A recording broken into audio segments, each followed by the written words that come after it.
Sebelum masuk ke cerita, aku pengen kenalin nih salah satu hosting. Hosting ini sangat favorit nih buat gue. Kenapa bisa gue bilang ini favorit? Karena hosting ini bisa menghasilkan cuan. Namanya apa? Namanya First Story. Nah, buat kalian nih yang nggak tahu First Story itu apa, jadi ini adalah platform palu gada baru yang paling keren, lengkap, dan mudah untuk membuat, mendistribusi, dan mengelola podcast kamu. Di First Story ini kalian bisa menggunakan fitur-fiturnya 100% gratis. Kamu bisa mengupload episode terjadwal dan mendistribusikan podcastmu di semua platform hits podcast kesayangan kalian. First Story menyediakan customer service yang luar biasa berkat tim yang berisikan podcaster berpengalaman. Kamu bisa share podcastmu tanpa ribet dengan F-Link yang akan mencakup semua link platform dan sosial mediamu. Dengan First Story Ads, kamu bisa mengakses monetisasi yang mudah dan beneran nih bisa kamu cairkan sesegera mungkin. Tanpa biaya tambahan dan tanpa ribet. Digaris bawahi, ribet gak pakai ribet ya. Jadi tunggu apa lagi? Gunakan hosting First Story sekarang juga. Hello? Hello? Podcast Network Asia. Lisir wangi seliramu tumaking sirno ojo tangi kanmu guling awas jo ngetoro aku lagi bang wingo yen setan kang tak putusi dadi sembarang ojo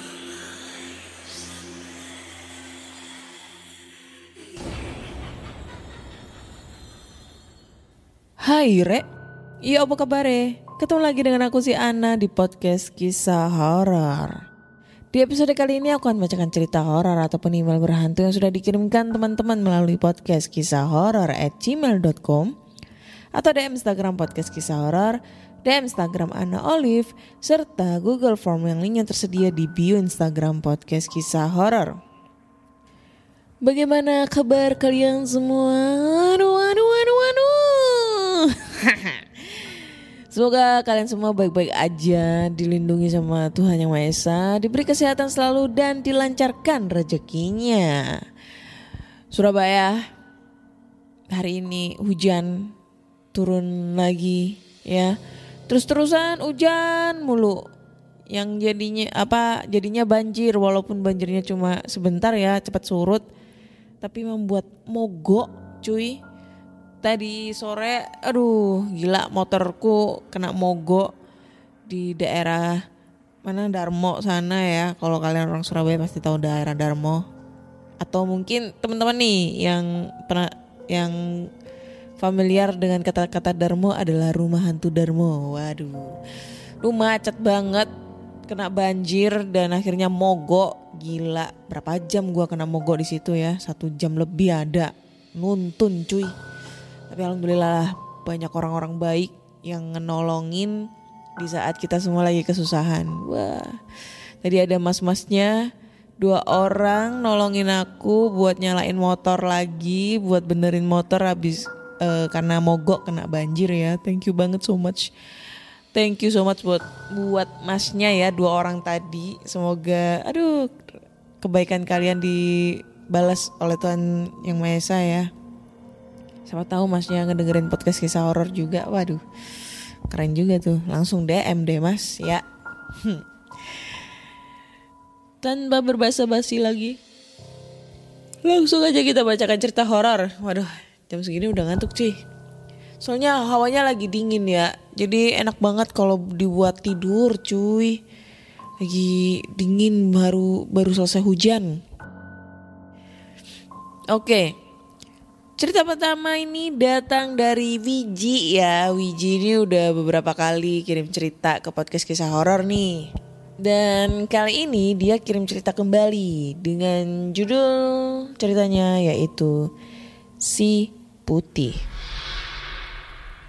Halo Kak Ana, apa kabar? Semoga sehat selalu ya. Aku Wiji. Kali ini ya mau ceritain tentang kisah horor dari temen kakakku. Seperti yang Kak Ana tahu, aku punya kakak yang berprofesi sebagai seorang perawat di salah satu rumah sakit di Cimahi. Banyak sekali cerita horor yang dialami. Namun kali ini aku mau ceritain kisah horor yang teman kakakku alami. Kejadian ini di pertengahan tahun 2021, di saat kasus COVID-19 sedang memuncak. Sekitar awal bulan September, kondisi rumah sakit di saat merebaknya lagi kasus COVID-19 menjadi sangat sepi. Karena pasien yang tidak berkepentingan atau memiliki penyakit parah dilarang untuk berkunjung ke rumah sakit. Selain itu juga, masyarakat memang takut dengan COVID-19. Kondisi rumah sakit yang sepi ini tidak hanya di rumah sakit Cimahi, melainkan hampir di seluruh rumah sakit di Indonesia yang memiliki kasus COVID-19 yang tinggi. Kakakku pada saat itu ditugaskan untuk bekerja di ruang khusus COVID-19. Awalnya tidak mau karena resiko yang sangat tinggi. Terlebih kakakku memiliki anak kecil yang rawan untuk terkena COVID-19. Ya, walaupun memang bayaran untuk tenaga kesehatan khusus di ruang khusus COVID-19 ini lumayan besar. Lumayan besar, titik. Karena perintah dari atasan, akhirnya harus mau dan patuh. Sudah lama sebetulnya kakakku bekerja sebagai perawat khusus di ruang COVID-19 dan ada banyak juga cerita horor. Pada malam itu kakakku dinas malam, yang berarti mulai bekerja mulai dari pukul 8 malam sampai 7 pagi. Satu tim shift malam ada cukup banyak, sekitar 5 orang perawat dan 1 dokter jaga. Pasien yang sangat banyak membuat kakakku dan teman perawat lain kewalahan dan lelah. Terlebih harus memakai APD, kacamata, masker double, sarung tangan double, boots yang membuat mereka pengap. Mau makan dan minum pun susah, apalagi jika ingin buang air. Ruang khusus COVID-19 ini berada di paling belakang dan terpencil dari area lain di rumah sakit. Bisa dibilang di lokasi yang memang banyak pohon tinggi, rindang, dan sepi. Ruang perawat dan pasien pun terpisah, harus berjalan kurang lebih 5 menit dan hanya dipantau melalui CCTV dan berkomunikasi menggunakan walkie-talkie untuk perawat dan telepon untuk pasien. Pada saat itu kakakku sedang tidak memakai APD dan perlengkapan lain. Karena memang bergiliran tidak semua menggunakan APD dan masuk ke ruang pasien COVID-19. Sehingga kakakku standby di ruang perawat bersama rekan lainnya. Ada 2 orang perawat teman kakakku yang bertugas memakai APD dan berdiam di ruang pasien COVID-19. Sebut saja mereka E dan A. Setelah selesai memberi infus, obat, dan kegiatan lain kepada pasien COVID-19, akhirnya E dan A hendak kembali ke ruang perawat. Malam itu menunjukkan pukul 1 lebih dini hari. E dan A berbincang-bincang, berjalan lambat karena lelah. Mereka melewati beberapa ruangan kosong dan hanya ditemani lampu rumah sakit yang menerangi jalan. Lampu di rumah sakit ini memang tidak terlalu terang jika dibandingkan dengan rumah sakit swasta yang lebih bagus. Di tengah jalan, E dan A hendak melewati sebuah taman yang penuh dengan tanaman, pohon rindang, lampu taman, dan kursi-kursi kosong. Pada saat E dan A berjalan lurus, dari kejauhan sudah terlihat ada seseorang yang mengenakan pakaian putih seperti APD yang sedang duduk di bangku taman E berkata kepada A, itu ada perawat juga ya? Siapa ya malam-malam? Kok enak nongkrong duduk di kursi taman? Lalu A menjawab, nggak tahu. Siapa ya? Ya udah samperin aja yuk, biar bareng ke ruang perawat. Entah disadari atau tidak, sepertinya E dan A lupa bahwa hanya mereka berdualah perawat ruang COVID-19 yang memakai APD dan bekerja di malam itu. Selangkah demi selangkah, E dan A sudah makin mendekat ke seseorang yang mereka anggap perawat. Tetapi alangkah terkejutnya, E dan A salah menduga. Seseorang yang dianggap perawat dan mengenakan APD berwarna putih itu bukanlah perawat. Yang mereka berdua lihat pada saat itu adalah sesosok pocong yang sedang duduk di bangku taman. Dan duduk layaknya perawat yang mengenakan APD berwarna putih. Tidak ada kaki yang nampak ke tanah. Dan bagian kepalanya diikat. Kondisi kain putih agak lusuh yang mereka lihat. E dan A pun mematung. Tidak bisa berkata-kata dan kaget. Akhirnya E dan A memiliki insting untuk berlari bersamaan ke ruang perawat memutari jalan lain. Sesampainya di ruang perawat, mereka segera bergegas membuka seluruh APD dan perlengkapannya, mandi bersama dan menggunakan pakaian bersih.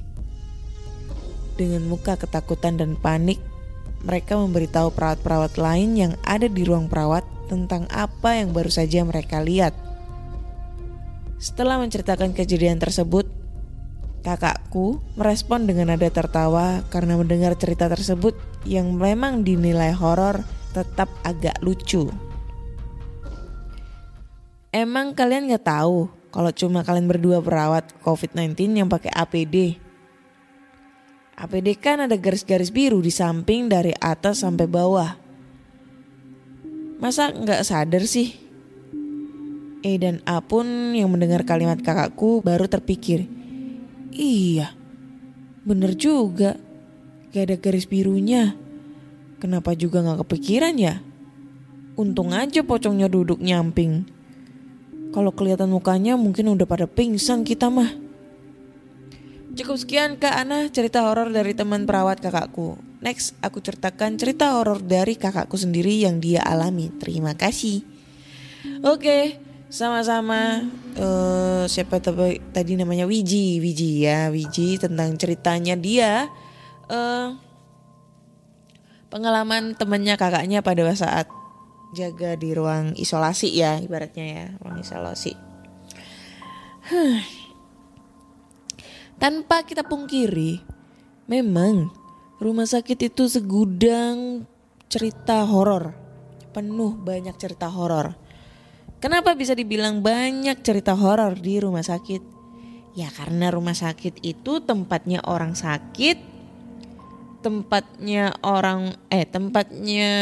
menyimpan jenazah yang belum dikenal ataupun menyimpan jenazah dari korban-korban kejahatan, atau mungkin tempatnya ini kalau misalnya ada korban kejahatan terus diotopsi gitulah, dibedah atau segala macam, yang sehingga membuat lokasi tersebut itu tambah jadi angker gitu ya. Kita tidak memungkiri itu. Dan yang aku pikirkan pada saat cerita ini adalah, wah, kalau gue jadi A dan E ya nggak mikir lah, mau dia ada list biru kek, mau ada apa kek, nggak mikir cuy. Yang kita lihat dia pakai baju putih. Nggak sampai kita terpikir, oh ada list biru ya, APD ya, atau gimana ya gitu. Ya kalau gue jadi A dan E ya tetap nyamperin gitu. Kalau misalnya kita tahu kalau itu setan ya kita nggak tahu. So buat kakaknya Wiji mungkin ini terlalu kayak gimana gitu ya gue menilainya itu. Ya orang kita nggak tahu pasti nggak terpikirkan sampai situ gitu. Apalagi lagi histeris gitu ngeliat hantu. Baduh. Saya memang seumur-umur hidup belum pernah lihat hantu dan pengen banget ketemu hantu. Cuma didengerin suara aja merinding disco sekali, ndret, habis itu udah selesai. Gimana ya caranya biar bisa lihat hantu? Gue lihat mantan aja udah takut, anjir. Apalagi mantan sama pacarnya. Waduh, kesurupan gue jadinya. Bangke lu anjing. Lu dulu sama gue gimana? Bisa-bisanya lu gara-gara Lydia tuh siapa, Mas? Aduh, gue gak pernah nonton tuh film, tapi lagi viral banget. Lydia tuh saudara gue anjir. Keponakan gue namanya Lydia. Jangan-jangan dia ini lagi salah satu pelakor lagi. Waduh Dio. Enggak canda. Oke, next kita lanjut ke cerita berikutnya. Cerita berikutnya ini datang dari yang namanya Dava. Oke. Judulnya adalah Suara Tawa di Rumah Kosong. Kamu lagi mau mengembangkan podcast kamu, tapi bingung caranya bagaimana? Mulai dari sisi performance-nya, menentukan rate konten kamu, sampai bagaimana cara memonetisasinya. Nah, coba deh cek Podmetrics. Podmetrics adalah platform yang bisa membantu kamu untuk lebih mudah melihat performa konten podcastmu. Lalu melalui Podmetrics, kamu juga bisa menentukan rate podcastmu melalui data yang tersedia. Serta bisa juga memonetisasi kontenmu dengan champion-champion dari brand yang cocok dengan podcastmu. Bahkan, Podmetrics juga bisa membantumu untuk mendapatkan inspirasi dalam membuat iklan pada podcastmu dengan contoh iklan yang sudah tersedia. Nggak ketinggalan juga, sekarang Podmetrics juga ada fitur Pod Earnings dengan berbagai metode pembayaran. Sehingga memudahkan kamu untuk mendapatkan penghasilan dari Podmetrics. Jadi, kalau kamu seorang podcaster, pastikan kamu mendaftar Podmetrics dengan memakai Podmetrics referralku. Klik langsung aja podlink yang ada di deskripsi box dalam episode ini. Assalamualaikum Kak. Waalaikumsalam. Kenalin, nama aku Dava. Aku asal dari kota Bekasi. Aku adalah pendengar baru podcast kisah horor. Waduh, thank you banget Dava. Aku pengen berbagi kisah horor di sini. Ini adalah cerita yang aku mau share karena aku jadi pengen berbagi kisah hororku juga kepada para pendengar setia podcast kisah horor. Kali ini aku mau cerita tentang pengalamanku waktu SMA di rumah yang lamaku, tepatnya di sebelah rumah lamaku. Gimana sih? Kali ini aku mau cerita tentang pengalamanku waktu SMA di rumah yang lamaku, tepatnya di sebelah rumah lamaku. Gak paham? Oke. Jadi gini ceritanya. Aku ceritakan dulu denah perumahannya. Rumah lamaku itu terletak di sebuah gang. Gang keempat dari 3 gang yang ada. Nah, gang tempat rumah lamaku itu ada di paling pojok. Dan di depan rumah lamaku itu ada 3 rumah kosong yang dijadiin kayak buat naruh barang-barang bekas gitu. Kira-kira gitu sedikit gambarannya. Kita masuk ke ceritanya. Jadi, waktu itu aku lupa hari apa. Pokoknya setelah aku pulang main bareng temanku itu malam. Sekitar abis isya lah aku sampai rumah. Nah, aku di situ udah ngantuk banget dan gak lama aku ketiduran. Terus aku tiba-tiba kebangun. Sekitar jam 2 mau ke jam 3. Oke, aku putusin buat sholat tahajud dulu sembari nunggu subuh. Karena kalau abis tahajud aku jarang tidur lagi. Nah entah kenapa, pas abis sholat itu aku malah masih ngantuk. Awalnya aku tahan, tapi lama-lama aku gak kuat.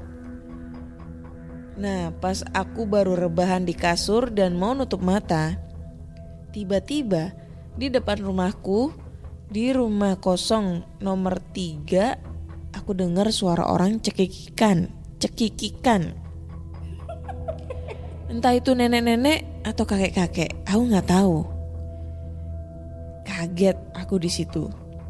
Masa iya ada orang ketawa malam-malam, emang ngapain? Aku di situ keluar rumah buat ngecek itu apaan. Dan bener, asalnya dari rumah kosong yang ketiga. Tapi aku gak lihat wujudnya apa. Terus aku masuk ke rumah dan bangunin bundaku. Aku bilang ke bunda, denger atau enggak suara itu. Ternyata bundaku denger. Terus bunda nanya, itu siapa? Aku jawab, gak tahu. Di situ aku langsung nutup pintu dan aku kunci. Suara ketawa itu gak berhenti-henti sampai aku nyalain TV buat ngusir sepi. Tapi suara itu hilang pas azan subuh. Legalah aku di situ. Dan ternyata besok paginya tetanggaku yang rumahnya sebelahan sama rumah kosong nomor 3 itu juga dengar suara itu. Wah, ternyata bukan cuma aku yang dengar suaranya. Sekian dulu cerita dari aku, Kak. Maaf kalau agak sedikit kurang penyampaiannya. Karena ini kejadian juga udah lama, waktu aku SMA, sekitar tahun 2015 atau 2016, aku juga lupa. Segitu dulu ya, Kak. Semoga dibacakan sama Kak Ana. Dan sebenarnya aku juga ada cerita tentang aku yang sering ketindihan. Nanti aku ceritain kalau ada kesempatan. Terima kasih Kak Ana. Semoga podcast kisah horor sukses dan makin banyak pendengarnya. Amin. Amin amin ya robbal alamin. Oke. Thank you banget Dava buat ceritanya ya. Ini kalau menurut aku ya ini secara logika aja, karena emang yang ngedenger itu bukan 1-2 orang, bahkan ada beberapa orang yang ngedenger suara tersebut. Mungkin kalau aku bisa menilai itu adalah orang kali ya yang didengar Dava suara ketawanya. Bisa jadi itu orang stres gitu, atau orang gila, ODGJ ya, orang dalam gangguan jiwa gitu. Terus kalau nggak gitu ya mungkin orang lagi mabok atau kayak gimana gitu ya. Terus dia nyasar ke rumah tersebut karena emang rumahnya itu kosong ya. Dia bilang 3 rumah di depannya itu kosong dan dijadikan tempat-tempat pembuangan rongsokan gitu. Ya bisa jadi itu ODGJ atau orang mabuk. Kenapa gue bilang kayak gitu? Karena aku pernah ngalamin tuh ketemu sama ODGJ ya. Jadi pada saat itu aku explore salah satu rumah sakit terbengkalai di daerah Kota Blitar. Ini bukan yang Mardiwaluyo ya, tapi rumah sakit Ashifa namanya ya, di Kota Blitar. Kebetulan aku eksplornya sore, nggak malam, karena sekalian pulang ke Surabaya gitu ya. Dan kita pulangnya juga sore. Jadi menurutku sayang banget kalau kita nggak ngelewatin itu. Jadi diputuskan untuk explore di sore hari di rumah sakit tersebut.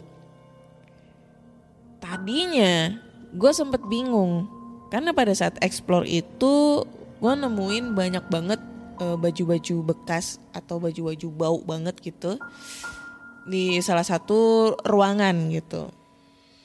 Ya aku pikir mungkin sengaja gitu ya ditaruh di situ. Atau mungkin ada orang. Tapi setelah aku keliling-keliling nih ya di rumah sakit itu gak ada orang sama sekali cuy. Dan pada akhirnya ada salah satu ruangan yang belum gue periksa. Itu gue lupa ruangan apa, emang modelnya kosong tapi modelnya kayak bangsal. Karena rumah sakitnya tuh kecil banget gitu loh, rumah sakit. Ya kecil banget kayaknya. Kayak model klinik, tapi klinik yang bisa dibuat rawat inap gitu ya. Nah itu aku ketemu sama maaf ODGJ gitu ya, orang dalam gangguan jiwa. Tadinya aku tanyain itu masih nyambung, tapi takut juga gue. Dia tanya gini, sama siapa gitu. Terus aku nanya, oh enggak sendirian gitu kan. Enggak, gue bilang, oh enggak sama temen nunggu di depan gitu kan. Ya aku pikir kan orangnya gak stres tuh ya, masih nyambung diajak ngomong. Terus gue nanya lagi, Mas boleh kan ngeliput di sini gitu. Terus dia cuma ngangguk-ngangguk doang gitu. Penampilannya itu ya pada umumnya gitulah, kalau orang stres tuh kayak gimana gitu ya.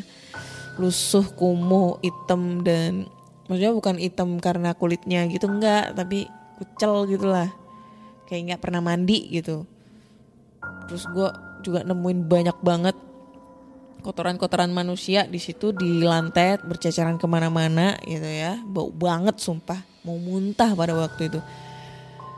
Habis itu gue explore lagi dan kebetulan aku explore-nya itu menuju ke kamar mayat, kamar jenazah gitu. Lewatin sebuah lorongnya itu kayak ada lorong apa sih, yang kayak ada tanaman anggreknya gitu loh. Nah itu pas udah nyampe sana, orang tersebut itu ODGJ-nya teriak-teriak dong. Teriak-teriak gak jelas pokoknya, wes kayak orang kesurupan. Wah takut gue, langsung lari cuy. Lari karena posisinya waktu itu aku sendirian di tempat tersebut, sedangkan teman-temanku nunggunya di mobil tapi jauh banget, mereka makan dulu, gue ditinggal gitu kan. Wah dia teriak-teriak gak jelas, lari. Untungnya dia gak ngejar, cuma teriak-teriak kayak guling-guling gitu di lantai. Lari ketakutan. Dan nyari temanku gak ketemu. Bangke nih orang. Mana di sana itu gak ada sinyal lagi kan, susah sinyal. Telkomsel susah banget sinyalnya. Gitu cuy. Itu pengalamanku. Nah bisa jadi pengalamannya si Dava ini, dia itu cuma ketemu orang mabok, kalau enggak ya orang dalam gangguan jiwa anjir. Soalnya posisinya dia itu cuma maksudnya yang ngedengerin suara itu enggak cuma dia doang, tapi ada beberapa banyak orang yang ngedengerin. Seperti itu. Oke. Kita lanjut ke cerita terakhir ya. Cerita terakhir ini datang dari, panjang. Si Zoya.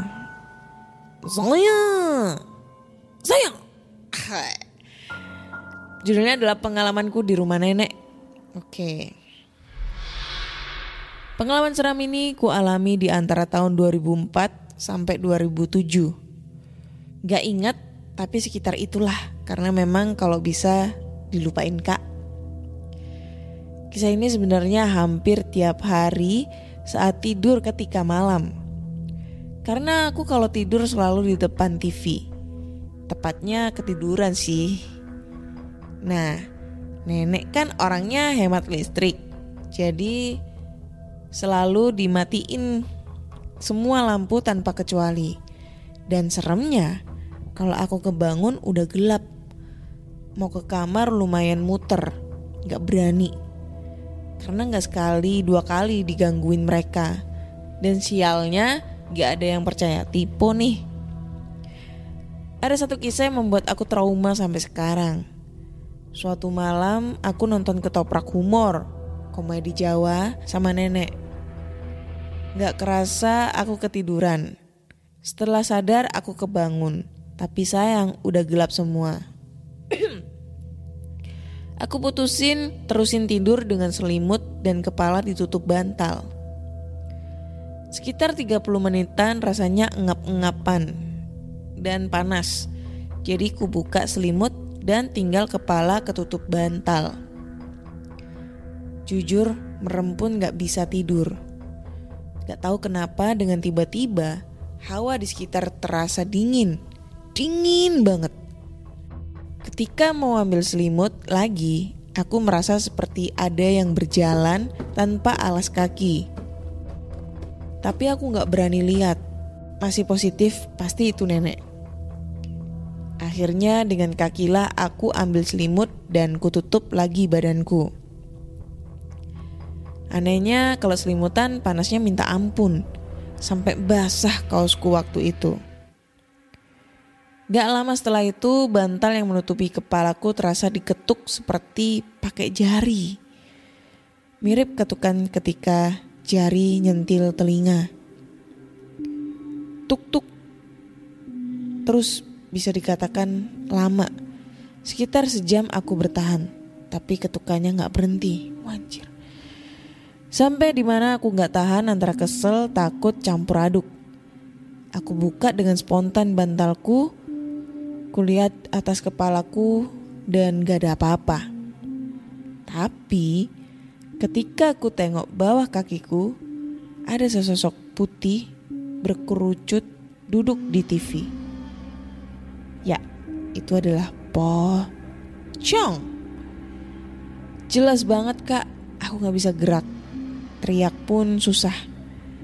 Yang bisa aku lakukan hanya merem waktu itu. Aku langsung merem.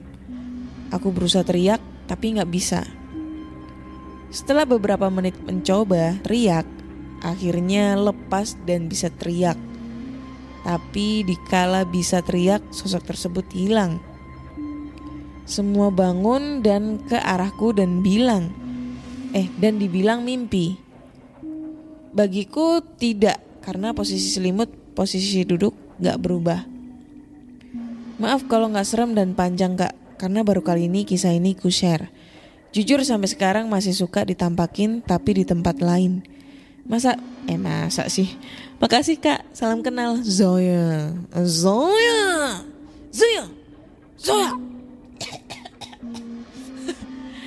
Thank you banget Zoya untuk cerita horornya ya. Waduh, ini gue gak bisa ngebayangin kalau dia posisinya tidur, kepalanya ditutup pakai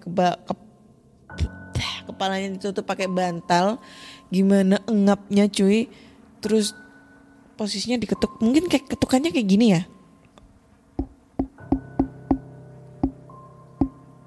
gitu kali ya, atau gimana sih ketukannya, aku juga nggak paham. Tapi biasanya kalau lewat bantal itu kedengeran sih, walaupun agak samar-samar ya suaranya.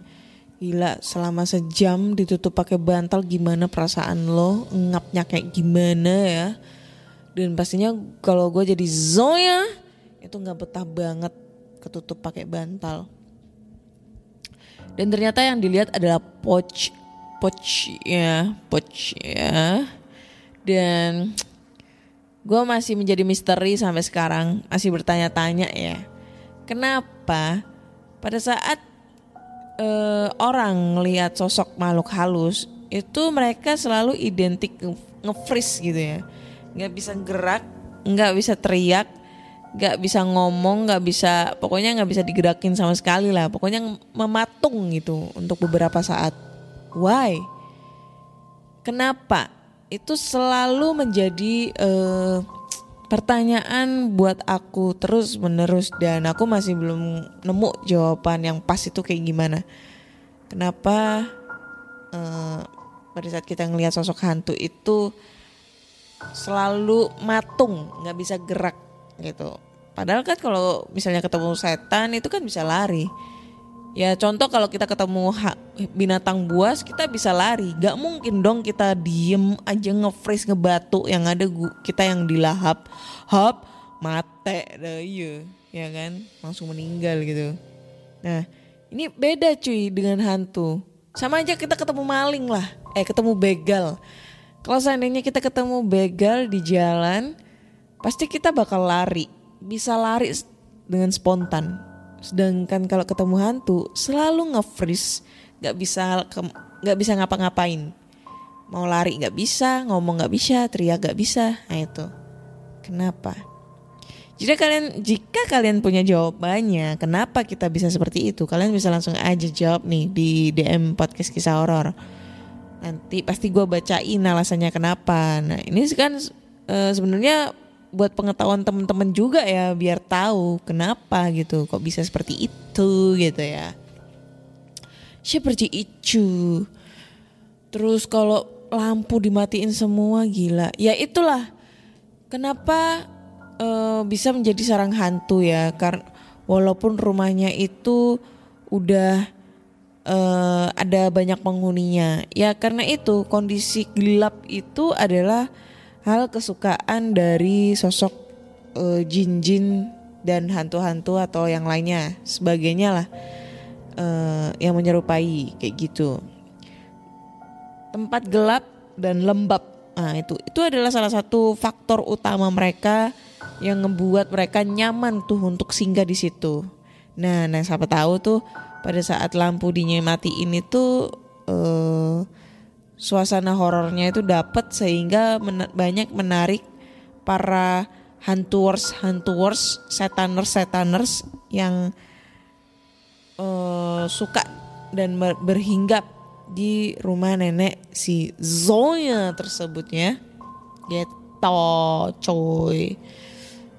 Untuk di episode kali ini aku belum menemukan hal-hal lucu seperti ngewek sama setan lagi ya. Gue kangen banget tuh cerita ngewek sama setan. Terakhir itu cerita ngewek sama setan itu di episode berapa ya, gue lupa. Pokoknya itu ceritanya anak Surabaya tuh. Rumahnya di Pakuwon lagi deket rumah gue.